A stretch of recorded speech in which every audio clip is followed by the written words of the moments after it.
Welcome back. You're watching news from Kazakhstan. I'm Askar Sharaliyev. The activist of the Alga political party pending registration, Kenje Adenov, was invited for a talk to the Kazakh National Security Committee. The summons were handed to him several days ago. Law enforcement were also planning to invite another 4 Alga party members for a talk, but they were not in the office, while Kenje refused to play the role of a mediator. If we're talking about witnessing for the case of Vladimir Kozlov, then the case is already closed, with all the materials given to the parties to study. So we are at the loss now. Why all these subpoenas? 1.5 hours later, Kenje Adenov, together with lawyer Olga Kim, came out of the NSC office. The investigation was inquiring about the party activity, financing and joining procedures. It is yet unknown whether Alga party member will have another meeting with the law enforcement officers and why he was summoned in the first place. There has been no date set for the court hearing on the case of Alga party leader Vladimir Kozlov, who has been under arrest since January 23rd on the grounds of inciting social hatred. Nursultan Nazarbayev met with his advisor for economic affairs, Tony Blair, in London, UK. As was reported by the press service of the president, the leader of the nation discussed social modernization of Kazakhstan with the former UK Prime Minister. The new social strategy was on the agenda on Thursday in Astana as well.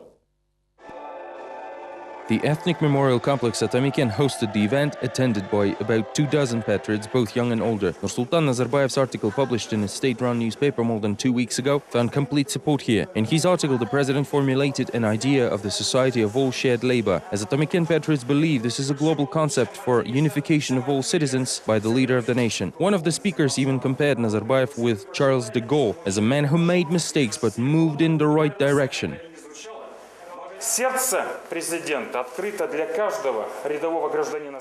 The president's heart is open for every ordinary citizen of the country. He is not just redirecting issues to be solved by local administrators, departments or ministries. The president always takes it personally because Kazakhstan is his child that he is trying to raise.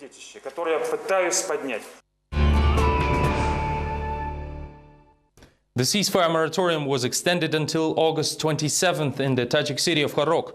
According to the reports of Asia Plus agency, the situation in the administrative center of Gorno-Badakhshan is stable. However, the authorities are still demanding the killers of the General Abdullah Nazarov to surrender.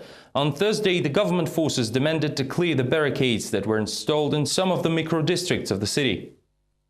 According to Asia Plus, about 100 foreign tourists remain in Khorog, mainly citizens of the European Union, the US and Canada. It was also revealed on Thursday that the Tajik authorities are blocking YouTube inside the country, with the verbal instructions to do so coming from the government communication service. The blocking has also affected vatandor.ukos.ru and the website of information agency Asia Plus, which thoroughly covers the situation in the region. The Association of Tajikistan's internet providers believes the blockade is linked with the events in Pamir, since local TV channels provide absolutely no information about the developments. According to the official data, as a result of the special operation in the Tajikistan mountains, 12 officers and 30 insurgents were killed, with 40 more insurgents arrested. No victims among civilians were officially reported, although Asia Plus talks about 30 deaths among the civilian population in Khorog. Kazakhstan is to host the first maneuvers of CSTO peacekeeping forces. Almaty witnessed the signing of the protocol to conduct the event titled Unbreakable Brotherhood 2012 on Kazakhstan ranges. The maneuvers are planned for the first half of October. About 500 soldiers from Armenia, Belarus, Kazakhstan, Kyrgyzstan, Russia and Tajikistan are expected to take part in the event. Kazakhstan will be represented by units of the 38th Air Assault Squadron, including field engineers, medics and an Interior Ministry battalion. Of course, there are moments when we have to resort to the use of weapons to protect the civilian population during peacekeeping training maneuvers. There are certain conditions, but in general, peacekeeping exercises differ from major combat operations through the emphasized humanitarian nature. The military prosecution of Kazakhstan confirmed on Thursday that border guard Vladislav Chelak, who is accused of killing 14 of his fellow soldiers and a huntsman at Arkan-Kergen border outpost, indeed abandoned his previously made confession. As was explained by the press service, this is the procedural right of the accused and one of the ways of his defense. Meanwhile, the relatives of the killed border guard arrived in Usharal for the ceremony of installing a memorial plaque. More details in the next report. According to the former head of the Kazakh Bureau for Human Rights, Evgeny Zhovtis, it is very difficult to prove that Vladislav Chelokh, a border guard accused of killing 15 fellow soldiers and setting the border post Arkan-Kirgen on fire, was put under mental pressure. The chances are slim, even if his attorneys will get their hands on the original video confession, which he abandoned on Wednesday, instead of the roughly edited copy. It is unlikely there is an expert in the country ready to prove the investigators were forcing Chelokh into a confession. Who would agree to do that? No one ever does. It is virtually impossible to find an expert when dealing with complicated political cases. People don't want to do it even for money because they just want to avoid any trouble. The results of forensic psychiatric expert examination can spoil the official version of the crime. It was previously assumed that the border guard could have committed the grave crime while under extreme emotional disturbance. The news agency KplusTV, with a reference to medical authority, reports that the official results of the psychiatric examination are due by the end of this week. Since this is an extraordinary case, the Council of Physicians consisted of 7 experts, including a representative of the Defense Ministry. His involvement was proposed by the investigation. The attorneys met Vladislav Chelokh after completion of psychiatric examination, and that is when he told them about the border post, shedding some light on the mood at Arkan-Kirgen and what was going on there before the tragedy. On May 12th, a patrol unit from a nearby outpost Saribokter supposedly misinterpreted directions and came to Arkan-Kirgen. For almost a week, the unit soldiers indulged in drinking together with Arkan-Kirgen command and contract border guards. After that, the guards went to the border for 2 days, as if they were patrolling the entire time, while the lost unit soldiers went back to report to their command that they spent a week waiting in ambush and tracking down criminals. That's the story he told. Previously, Vladislav Chelokh's defense team said they would ask for the involvement of third-party experts if they doubted the results of psychiatric expert examination. A few weeks ago, reporters showed psychiatrists a video with Vladislav Chelokh's confession. Most refused to analyze the soldier's behavior, who was rather confident when describing how he killed 15 people. However, all the questioned psychiatrists said Vladislav was insincere. I am confident that he saw the dead bodies. However, I cannot say to what extent he was involved in the crime, as there are signs that he doesn't say everything or makes things up. The case remains controversial. People involved in the investigation are still promised the results of the psychiatric examination in a few days. Officials of the Military Prosecution Office have yet to comment on the reported pressure the border guard was allegedly subjected to. Nevertheless, the very fact that Vladislav Chelokh has abandoned his previous testimonies proves the legitimacy of his actions.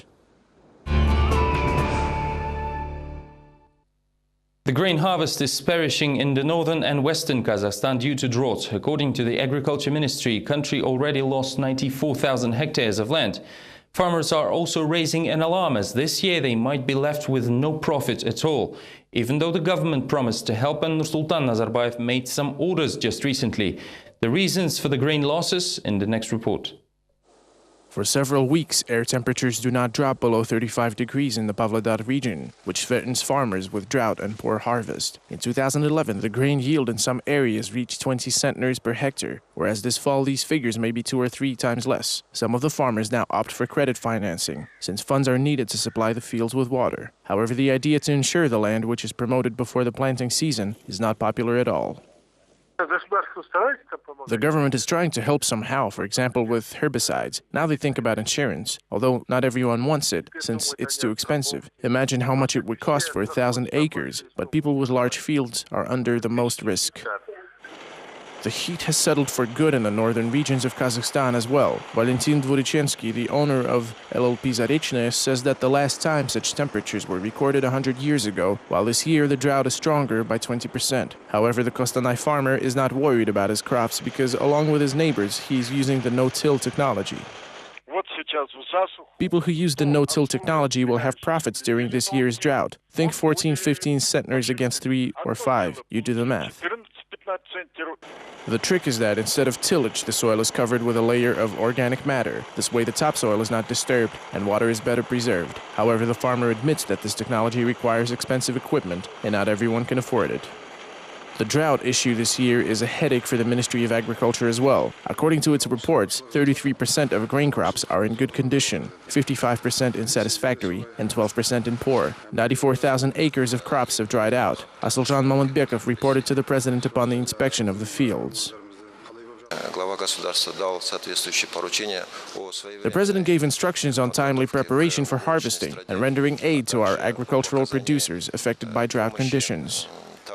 Нашим сельхозтоваропроизводителям, пострадавших от явления засухи. The current anxiety is the opposite of last year's euphoria, when farmers collected over 29 million tons of grain. The president himself has pointed out that the country has beaten the records of the Soviet times. Some regions have reported up to 22 centners per acre. However, the crop forecast for this year has dropped to about 8.5 centners, says the agricultural economist Galina Nikitina. At the same time, the domestic consumption is expected to be 14 tons, with about 4 million tons going for export. Generally, these results are not bad, especially if 9 million tons of wheat are still in storage since last year. Although the non-existent profits of farmers, who are even likely to incur losses this year, is a different story. Harvesting up to 3 centners in the West will imply no profits. They would only recover the cost of the seeds. Perhaps the difference in prices may give them a little extra money. Yet farmers have to buy food and clothes, get through the winter, and invest in the seeds for next year. Therefore, the drought is quite damaging, especially for small-time farmers. After the meeting with the president, Asaljan Mammadbekov assured the people of Kazakhstan that crop failure will not affect bread prices. They should remain at the level of about 30 cents per loaf. Agriculture economist Galina Nikitina already heard such promises before and says only time will show if they will come true. Troubles around a bid for the provision of hot meals in kindergartens is intensifying in Karaganda. Businessmen claim that there is corruption and that the City Department of Education lobbies the interests of certain individuals during the bids. Even the Kazakh Association of Entrepreneurs had to intervene. You're just like a princeling. You allow only those who want to participate in the tender, cutting off those you don't want to see. We need an open and transparent bidding. This is why we invited you here, to bring you to account for your illegal activities. The anger is addressed to education officials. Businessmen are fiercely fighting for the right to provide hot lunches for children from low-income families. $400,000 from the state budget are at stake, which must be divided among 80 Karaganda schools. The tender was announced to last for 4 months. Out of 50 applicants, half were excluded by far-fetched and unjustified reasons, as the outraged entrepreneurs state. The cost of one school lunch is about $1.2. However, some businessmen take the price down to the absurd amount of nearly zero, and of course win the tender by default. Explaining how exactly they are going to feed children spending less than a cent per person, bid winners say they are actually ready to do it for free. Lawyers of the Kazakhstan Entrepreneurs Association interfered with the situation and filed 8 lawsuits to the economic court. According to the lawyers, businessmen do not believe in the legitimacy of the held tenders. In the general uproar, only the deputy head of the City Department of Education remained totally calm, since it appears similar bidding scandals are nothing new for officials, who seem to have developed immunity against them. These complaints come and go every year. When that happens, a representative of the Financial Control Department appears with an inspection, and if he believes businessmen are right, we end up being sued. Then the court restarts everything, canceling all prior agreements. Same happens now as in response to a complaint. The Financial Control Agency is checking us for the 3rd day. As soon as the inspection is over, everything will be resolved. A Shymkent teacher convicted for libel, Kulyanda Mirzahmetova, intends to appeal the court decision and achieve full rehabilitation in the Supreme Court. 2 years ago, the school number 52 math teacher was one of the participants in the confrontation between faculty and the school principal. As a result, she received a 1-year suspended sentence for defamation of her boss. However, the irony of the story is that the principal is on trial for bribery. A 1-year suspended sentence given to Kulyanda Mirzahmetova by the regional court ended a few months ago, but her life did not get any easier. The teacher, with 33 years of professional experience, still cannot come to peace with the charges, complaining that her criminal record is now an obstacle for her entire family.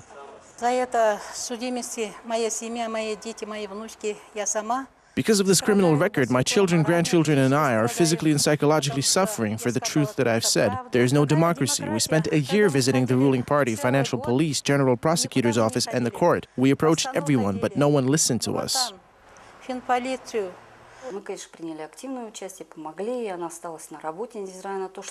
Of course, we were actively involved in her case and helped her. She kept her job and was not fired despite the criminal record. However, according to the law on education, she was not allowed to be present in school before the end of her sentence. We are doing everything possible to help her.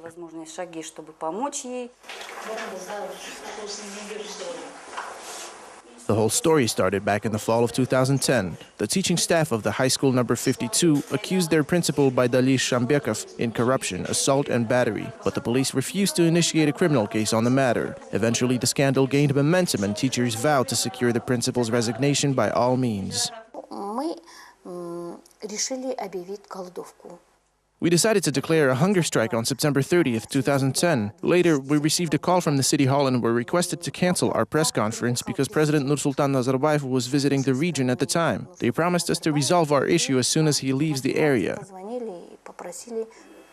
In the end, the principal did resign, but also a criminal case was initiated against teachers. As a result, Kulanda Murzahmetova was convicted for slander. In August 2010, the court acquitted 3 teachers, but gave Murzahmetova a 1-year suspended sentence. The principal, who was fired thanks to our hunger strike, spent a year unemployed, but he is currently in jail.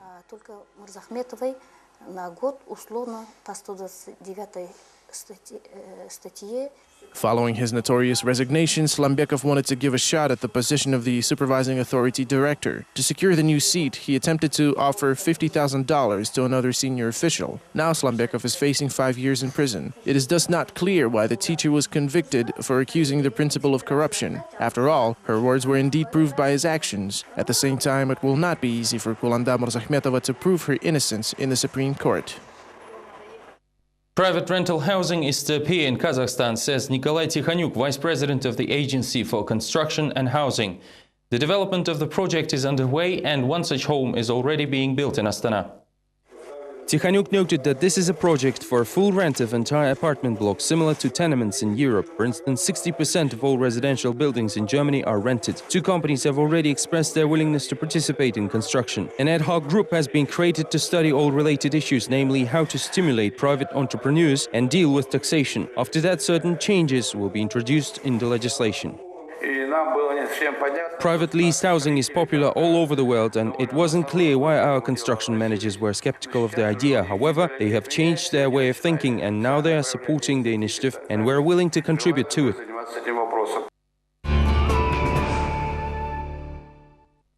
The opening ceremony of the Summer Olympic Games in London is to be held on Friday, July 27th. The competition is underway and the Kazakhstan national team may incur its first losses.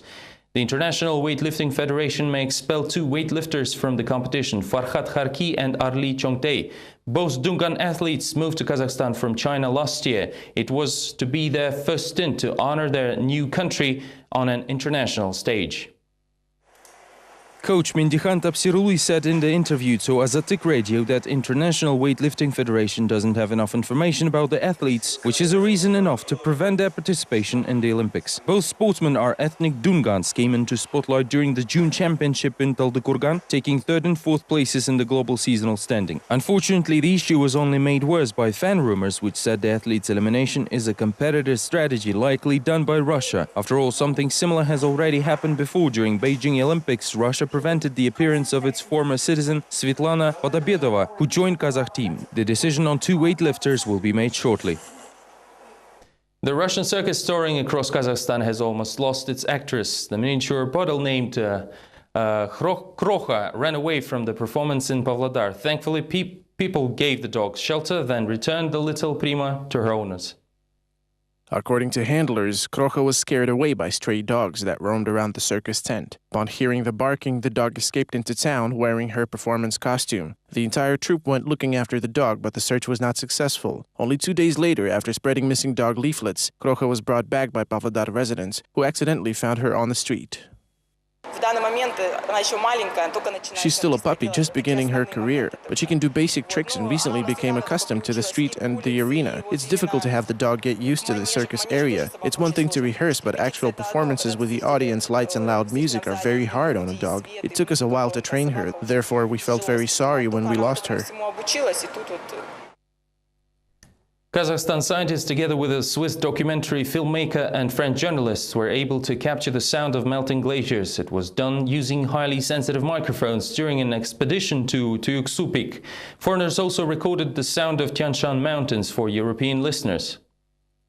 The sounds of melted glaciers will be presented to the Central Asian cultural elite at the beginning of August with the official opening of the Goethe Institute project Music of the Glacier, held on September 22nd. Scientists hope that musicians will use the melody of mountains in their works. The results of their efforts are planned to be presented at festivals across Central Asia. This way, activists raise the issue of glacier melting and climate change. It is likely Glacier Tuyuksu will disappear by 2050, which will affect the local environment. When the city was built, the vicinity of the glacier was taken into account, as the glacier served as a kind of a cooling system for the city. If the glacier melts away, it will negatively affect the city and its population. Thank you for watching. See you tomorrow. Stay well.